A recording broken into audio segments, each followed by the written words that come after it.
La Bible dit que Dieu et le ciel sont saints. Et saint veut tout simplement dire parfait. Il est capital de comprendre que Dieu ne peut rien laisser d'imparfait entrer au ciel. Sinon, ce ne serait plus le ciel. La Bible dit aussi que nous avons tous un corps et une âme. À notre mort, notre corps est enterré ou incinéré. Mais notre âme, le vrai nous, vit pour toujours, soit au ciel, soit en enfer. Malheureusement, nous avons un problème, car la Bible dit que si nous avons enfreint une seule des lois de Dieu, par exemple, si nous avons menti une fois, triché une fois, détesté une fois, juste une fois, comme nous l'avons tous fait, soyons honnêtes, alors notre âme devient imparfaite et nous ne pouvons pas entrer au ciel. Connais-tu quelqu'un qui n'a jamais enfreint une seule des lois de Dieu? La réponse est évidemment non. Alors, voilà notre problème.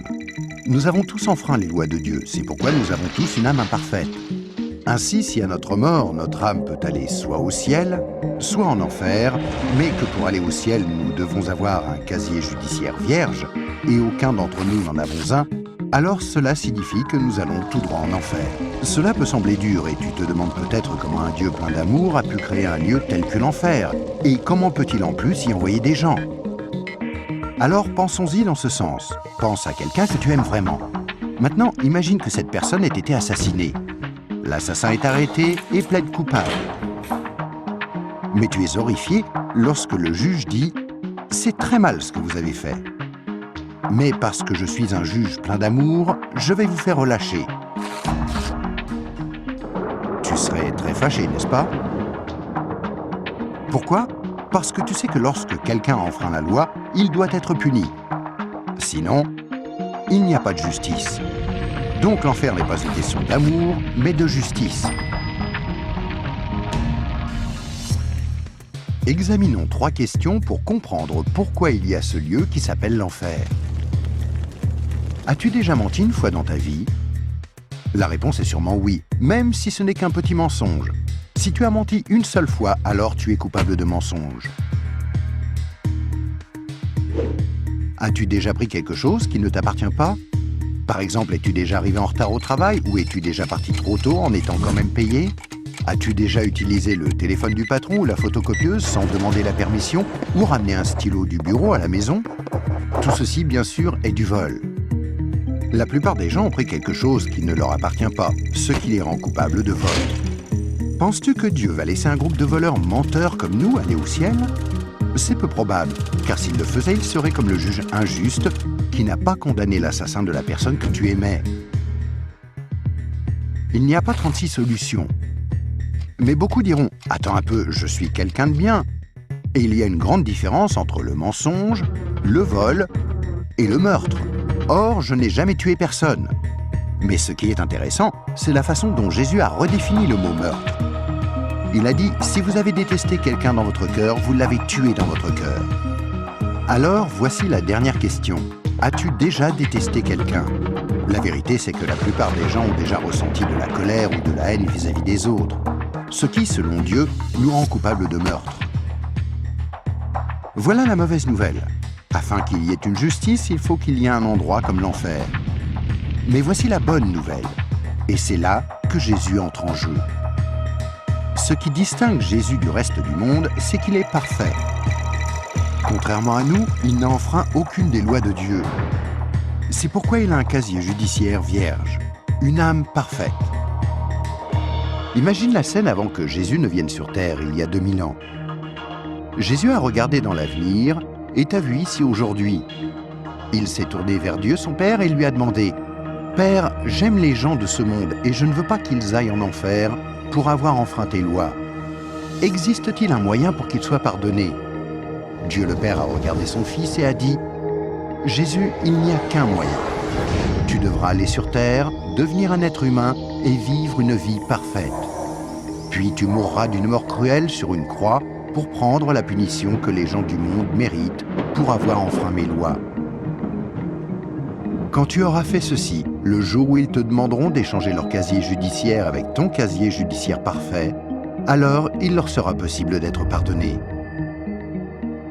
Jésus a accepté volontairement, et il y a 2000 ans, il est venu pour donner sa vie pour nous, pour payer le prix de toutes les lois de Dieu que nous avons enfreintes. Or, il n'y a pas de plus grand amour que lorsque quelqu'un donne sa vie pour nous. Mais il y a encore autre chose que nous devons faire pour être pardonnés. Il y a 3 événements principaux dans la vie de chacun. La naissance et la mort, mais nous n'avons aucun contrôle là-dessus. Mais il y a aussi le 3e, le jour où nous demandons à Jésus de nous pardonner, quand nous lui demandons de nous donner son casier judiciaire vierge.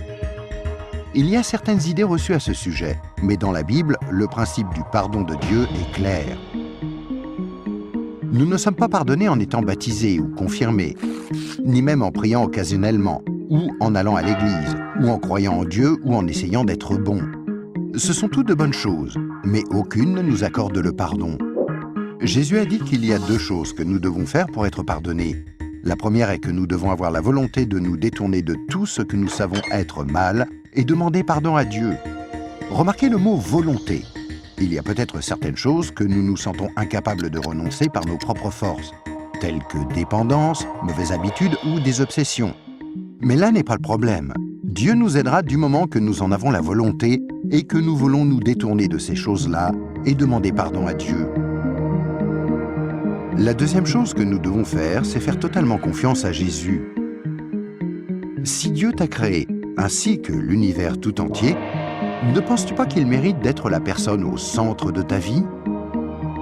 Faire totalement confiance, c'est reconnaître que Jésus est ton sauveur et accepter de le suivre. Quand tu es né, c'est comme si Dieu avait ouvert un livre sur ta vie. Maintenant, garde en tête que Dieu voit tout ce que tu fais. Il connaît chaque attitude, chaque pensée, chaque motif et chaque action. À chaque fois que nous brisons juste une des lois de Dieu, c'est écrit dans ce livre. Tu imagines bien qu'à la fin de nos vies, il y a toute une bibliothèque de livres contre nous. Mais quand tu te tournes vers Jésus et que tu lui fais confiance, il se passe quelque chose d'incroyable. C'est comme si Jésus prenait ton livre et se tenait en haut d'une falaise et déchirait toutes les pages. Le casier judiciaire entier de tout ce que tu as fait de mal et les jeter dans la mer la plus profonde. Il promet de ne plus jamais se rappeler de toutes ces choses. Jésus prend ensuite une copie de son casier judiciaire vierge que tu lui as demandé de te donner et il la glisse entre les 2 couvertures du livre où ton nom est inscrit. Ce nouveau livre est gardé précieusement au ciel. Le miracle est que l'on ne touche plus à ton livre à partir du moment où tu demandes à Jésus de te pardonner et jusqu'à ta mort. Même si tu fais des erreurs et brises encore les lois de Dieu.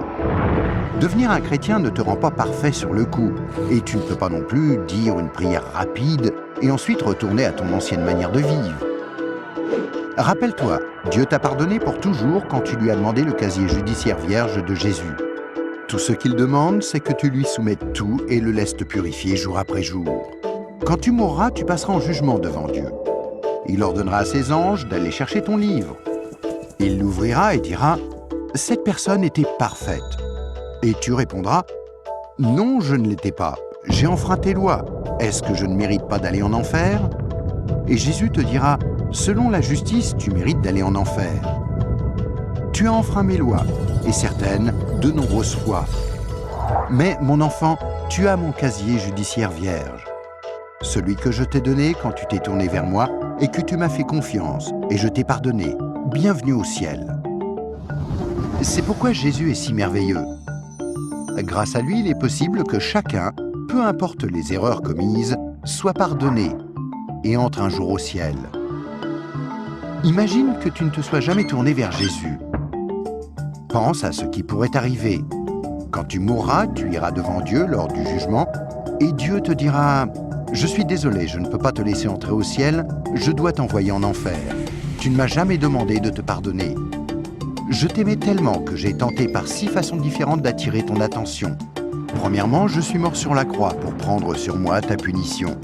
Deuxièmement, quelqu'un t'a expliqué d'une manière simple que tu pouvais être pardonné. Troisièmement, il y avait des églises à travers le monde. Certaines étaient bonnes, d'autres moins bonnes.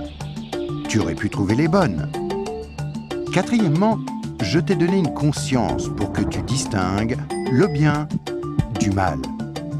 Cinquièmement, j'ai créé un monde si beau. Comment as-tu pu ignorer ma présence? Et sixièmement, je suis ressuscité des morts, afin de prouver que je suis Dieu, et que tout ce que j'ai dit était vrai. Mais tu n'as encore rien fait. Je suis désolé, je ne peux pas te laisser entrer au ciel. Je dois t'envoyer en enfer. Et toi, si tu meurs ce soir, où iras-tu? Rappelle-toi, pour entrer au ciel, il faut un casier judiciaire vierge, que tu ne peux avoir sans avoir demandé à Jésus de te donner le sien. Afin de recevoir ce don gratuit, tu dois faire seulement 2 choses. Tout d'abord, tu dois vouloir te détourner de tout ce qui est mauvais dans ta vie et demander pardon à Jésus. Et deuxièmement, tu dois faire totalement confiance à Jésus. À moins de faire ces 2 choses, il t'est impossible d'être pardonné et à ta mort, il te sera impossible d'entrer au ciel. Ce qui est affreusement triste, parce que c'est la raison pour laquelle Jésus est mort pour toi.